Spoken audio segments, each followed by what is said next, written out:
Good Tuesday. Like the focus, like the last 2 days I really have. Practiced well, offensively and defensively. Got things, details, both sides. Guys are flying around as far as knowing what to do and how they do it, doing with good technique, good attitude. I really liked our development. This week keep getting better at some things, and hopefully they'll keep carrying on the rest of the week. But I really liked the way we practiced the last 2 days. Very good physical day today.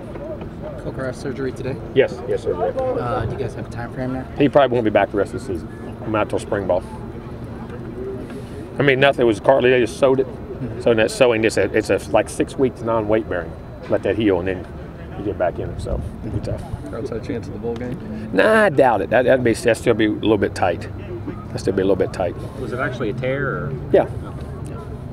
How did Sean look today? I've been pleased. The last 2 days have really thrown the ball well, made throws, and what I'm happy about making the reads and checks and knowing what to do. And he's done a good job of paying attention. We've given him limited reps at times, but he's done a really nice job of coming in, and you feels very comfortable. Very few assignment.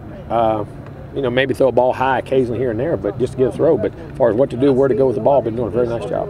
You've talked about how you want to handle or need to handle Jameis in a situation of a big lead in the second half. Does Coker's injury affect how you view things, whether you get him out earlier or later? Or anything You don't ever worry. You can't coach worrying about injuries or anything like that. You do what you think is right and what you got to do to win the game and everything. But I mean, you can't worry. If you worry about that, you'll drive yourself nuts.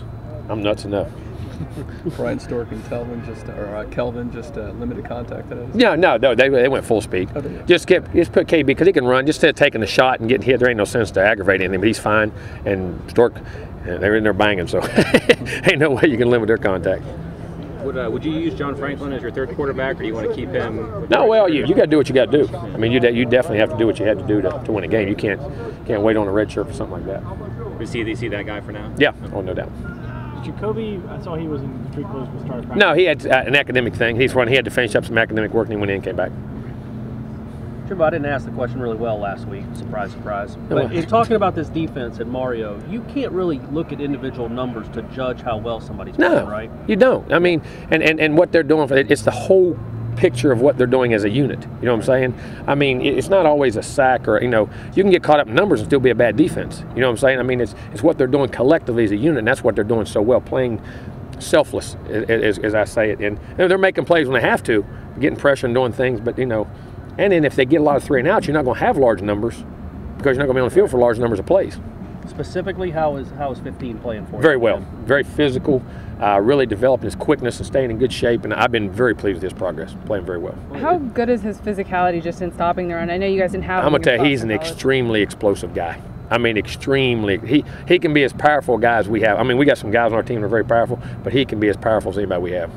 Well, it seems like what he does and what he's good at is especially well suited for this defense too, as far as sucking up blocks and that sort of thing. There's not many defenses he isn't good at what he can do. I mean, but seriously, he does. I mean, he can take on blockers, powerful, push the pocket, change the line of scrimmage. But he also has that quickness to run you down and make plays.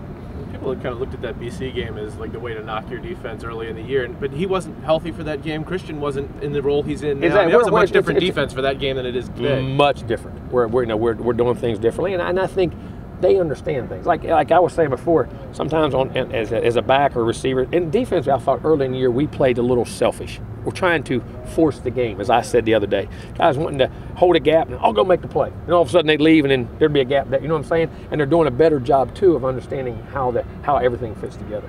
Was that Boston College game kind of like a light bulb moment for the defense? I don't know if it's a light bulb moment, but I mean, I think it's just a growing experience that hopefully you learn from and change. A teaching moment, then maybe more than that. Yeah, probably so. I mean, you're never bigger than the game. None of us.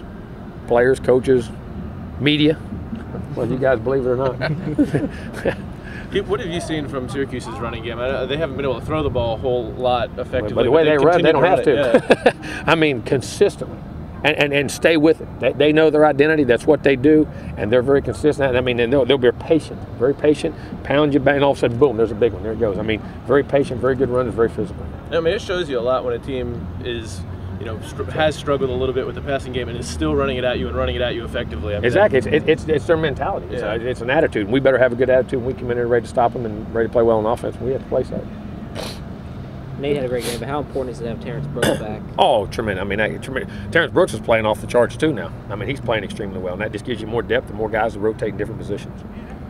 Jimbo, is James Wilder as good a teammate as he appears Yes, to be? yes, he really is. Is that rare for a kid that was, you know, he's only had one start in his career. He's produced a lot, but he's only had one start. For him to care as much as he does about his team and not be selfish at all? Yeah, extremely.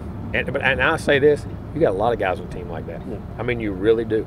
I mean, Devontae was that way when he wasn't playing. Carlos is that way now. I mean, I'm just saying all that group all the time. But there's a lot of guys on this team that do that a lot, really. But yes, James is. I mean, he's the biggest cheerleader you got. Whoever's making plays, he just wants Florida State to do well. Right. Speaking of running backs, I haven't heard about Mario Pender in a while. How's he progressing? Doing well. His classes seems to be doing well, and hopefully we'll have a good semester and we'll keep him here. Because tell you what, now that cat's pretty good too now.